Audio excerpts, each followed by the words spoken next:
नारायणं नमस्कृत्य नरं चैव नरोत्तमं देवीं सरस्वतीं व्यासं ततो जयमुदीरयेत्। ॐ नमो भगवते वासुदेवाय। ऊनविंशोऽध्याय।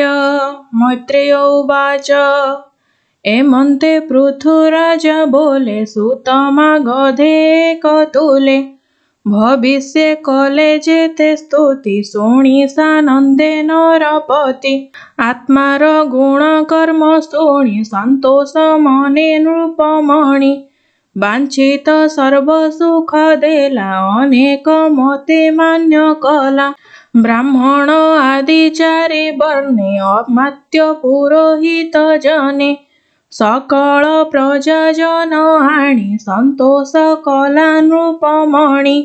विदुर उवाच केमन्ते गोरुरूप धरि क्षीरस्रविला वसुन्धरि स्वभावे से बहुरूपिणी के बा महिमा तार जाणी स्वभावे से अनंत रूपी विषम रूपे अछि व्यापी ताहाकु केमन्ते दुहिला दोहने बसा के होइला स्वभावे शरीर विषम के बा ताहाकु कला सम कि अर्थे अश्वमेध कला इंद्र किं पाई अश्वनेला सनत कुमारंक मेळे ब्रह्म संपादिके ते काळे ताहांक तहु ज्ञान पाई पशिला निज तेजे जाई जे ब्रह्म परम कारण अशेष जीव परित्राण कि अर्थे प्रभु नर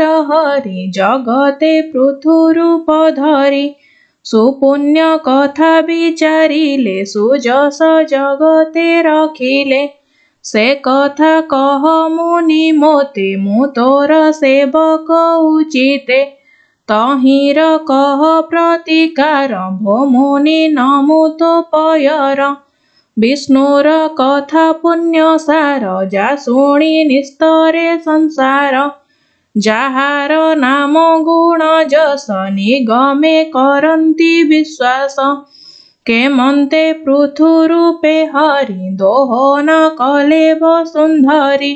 सुत उवाच एमन्त विदुर वचने मैत्रेय शुणितो समने प्रशंसी विदुर वचन कहे पराशर नन्दन। मैत्रेय उवाच शृण विदुर एक मने पृथुकु मिळि विप्रजने जन परजा एक मेळे आनन्दे अभिषेक कले सकळे मिळि एक दिने मिळिले पृथु सन्निधाने बोलन्ति शिरे कर देहि क्षुधारे कम्पे आम्भ देहि क्षुधा अनल दहे मने वृक्ष क्रोधरे अग्निजह्ने एथकु कर तु कारण तो पादे पशिलु शरण क्षुधा न सहे आम्भ देह भो नाथ अन्नदान दिय क्षुधा हरई आम्भ प्राण भो देव कर परित्राण अन्न नथिले प्रजा नाही प्राण नथिले पिंड काहि जीवन नथिले प्रजा नाही प्रजा नथिले राजा काहि एमन्त प्रजांकर रोदन शुणिण छन्न पृथु मन बोलई अन्न के हरिला तुम्भंकु एते दुख देला शुणि बोलन्ति प्रजा जने शुण राजन स्थिर मने तो पिता अराजक काळे ए भूमि गोरु रूपे बळे रात्रे सकळ शस्य खाई दिवसे समुद्रे लुचई आम्भर शस्य बीज बळे भक्षिला क्षुधार विकळे ताहाकु केबे न देखि एणु होइलु आम्भे दुखी भो देव कहिलु स्वरूप खंड ए घोर उतताप ଏମନ୍ତ ପ୍ରଜା ବାକ୍ୟ ଶୁଣି ପୃଥୁ ବିଚାରେ ମନେ ଗୁଣି। ଭୂମି କି ମନେ ଧ୍ୟାନ କରି ନିଜକୁ ଦଣ୍ଡ କରେ ଧରି। ବାଣ ନିବେଶି ଧନୁର୍ଗୁଣି ତ୍ରିପୁର ଦାହେ ରୁଦ୍ର ଜେହ୍ନେ। ଧରଣୀ ପୃଥୁ ତେଜ ଦେଖି ଧାଇଁଲା ସମୁଦ୍ର ଉପେକ୍ଷି। ଭୟେ ଚାହଇଁ ଦଶ ଦିଶେ ମୃଗ ଯେ ସନେ ବ୍ୟାଧ ତ୍ରାସେ। ପୃଥୁ ଧାମଇ କୋପ ମନେ ରୋଷିତ ଅରୁଣ ଲୋଚନେ। ସରସନ୍ଧାନ ଧନୁ କରେ ଭୂମି କମ୍ପଇ ପାଦ ଭରେ। ଯେଣେ ପଳାଏ ବସୁନ୍ଧରି ପୃଥୁ ଧାମଇ କୋପ କରି। ଦିଗ ବିଦିଗ ଭୂମି ଶୂନ୍ୟେ ପ୍ରତାପେ ମିଳିଲେ ଗଗନେ। ପୃଷ୍ଠେ ଚାହାନ୍ତେ ପୃଥୁ ଦେଖେ କେବା ଅବନି ପ୍ରାଣ ରଖେ। ଦେବୀ ଲଭିଲା ତ୍ରାସ ମନେ ମୃତ୍ୟୁର ଭୟେ ପ୍ରାଣୀ ଜେହ୍ନେ। ଚଳି ନ ପାରି ଦୁଃଖ ମନେ ମିଳିଲା ପୃଥୁ ସନ୍ନିଧାନେ। ଭୟେ କମ୍ପଇ ବସୁନ୍ଧରି ପୃଥୁ ଚରଣେ ନମସ୍କାରି। ନ ଦେଖି ନିଜ ପରିତ୍ରାଣ ବିନୟେ କହିଲା ବଚନ। ତୁ ମହାଭାଗ ଧର୍ମବେତା ଭୂତ ବତ୍ସଳ ସର୍ବଜ୍ଞାତା। ପ୍ରାଣୀ ରକ୍ଷଣେ ଜନ୍ମ ତୋର ତୋ ନାଥ ଶରଣ ସୋଦର। ମୋହର ହିଂସା ତୁ ନ କର ନୁହଁଇ ଅପରାଧୀ ତୋର। ଭୋ ରାଜା ଶୁଣ ମୋ ବଚନ ମୁଁ ନୋହେ ବଧକୁ କାରଣ। ସ୍ତ୍ରୀ ଗୋବଧ ମୋର ମଲେ କେଶନେ ସମ୍ପାଦିବୁ ଭଲେ।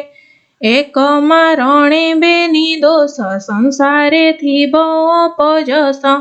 ସ୍ତ୍ରୀଲୋକ ଅପରାଧ କଲେ ପଣ୍ଡିତେ ନ ଧରନ୍ତି ଭଲେ। ତୋ ନାଥ କରୁଣା ସାଗର ଦୁଃଖୀ ଦରିଦ୍ରଙ୍କ ସୋଦର। ଦଦରା ନାବ ପ୍ରାୟେ ମୁହିଁ ଏ ଭାର ସହି ନ ପାରଇ।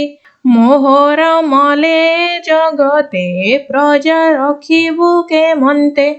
ଅଶେଷ ଜୀବ ଭାରା ଭର ଧରିଛି ମୋହର ଶରୀର। ଏମନ୍ତ ଅବନି ବଚନେ ପୃଥୁ କହଇ କୋପ ମନେ। ପୃଥୁବାଚ ଶୁଣ ଧରଣୀ ମୋ ଉତ୍ତର ତୁ ମଲେ ମୋର ନାହିଁ ଡର। ମୋହର ଆଜ୍ଞା ଭାଙ୍ଗୁ ତୁହି ତୋର ମାରଣେ ଦୋଷ ନାହିଁ। ପିତା ମରଣେ ଅରାଜକେ ସକଳ ଶସ୍ୟ ବୀଜ ସୁଖେ। ଖାଇଲୁ ଗୋରୁ ରୂପ ହୋଇ ସଂସାରେ ଶସ୍ୟ ବୀଜ ନାହିଁ। ଅନ୍ନ ନଥିଲେ ପ୍ରଜାଜନ କେମନ୍ତେ ରଖିବେ ଜୀବନ। ପ୍ରଜା ନଥିଲେ ରାଜା କାହିଁ ଏ ଘେନି ତୋତେ ମୁଁ ମାରଇ।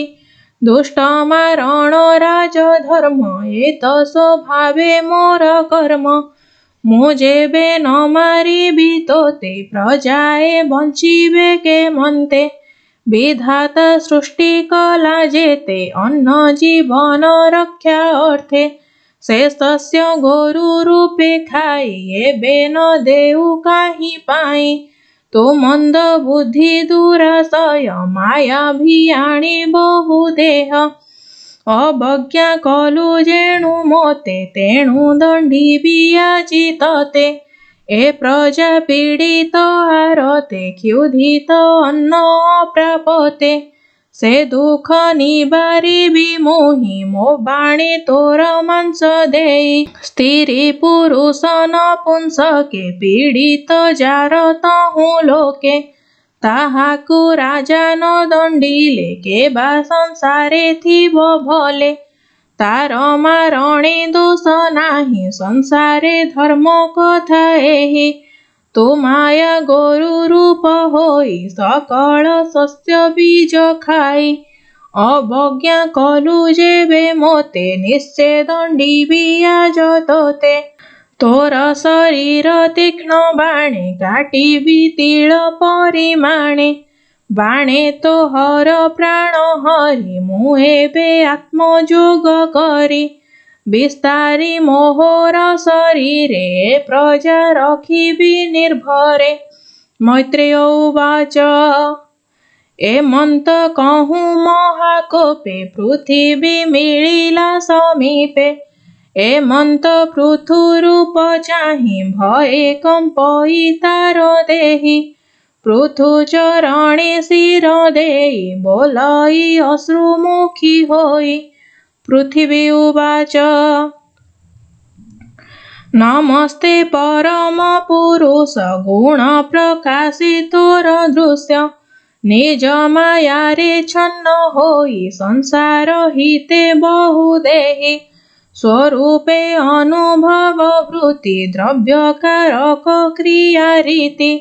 सकल करु माया भ्रमे उर्मी जे सने जल ग्रामे। माया रचना मोते करी बिहरू आत्मारूप धरी।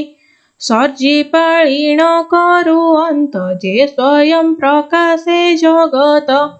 ए सर्व तत्व भेद करी से पुणी करे शस्त्र धरी। से मोते मारिबार सधे धामई उद्यत आयुधे। केबार क्षणी अछि मोर तो नाथ न करु विचार। तू निज माया तर्क बळे जंतुଙ୍କୁ सर्जुए सयळे। तू नाथ धार्मिकर गुरु किंपा न बुझी मोते मारु। अन्न न पाई प्रजा जेबे तोते कहिले अनुभवे। तू नाथ जगत ईश्वर ए तोते नोहे अगोचर। तू आदि पद्म कल्प आन्ते सुकर रूपे तोळी दन्ते। मोते स्थापिलु जन हिते एबे संहारिबु केमन्ते। जे जन प्रतिपाळी थाई से तोर बधन बांछई। मोहर प्राय जेउ जन ईश्वर माया रे मोहन। तुम्भर चेष्टा न जाणई बाळुत प्रायेक भ्रमई। हे वीर तुम्भे यशस्कर तुम्भଙ୍କୁ मोर नमस्कार। कहिली एबे तोर इच्छा जेमंत कर तोर बांछा। तू नाथ जगत ईश्वर ए मोते नोहे अगोचर। पृथिवी पृथुर संवाद शृणन्ते खण्डई प्रमाद। चतुर्थ स्कन्धे भागवते भाषा प्रबन्धे जनहिते। श्रुति वदने शुणि भणि भव संसारुतरे प्राणि। बोलई विप्र जगन्नाथ सुजन हिते भागवत। इति श्रीमद्भागवते महापुराणे पारमहंस्यां संहितायां चतुर्थस्कन्धे पृथुविजये धरित्रीनिग्रहो नाम ऊनविंशोऽध्यायः।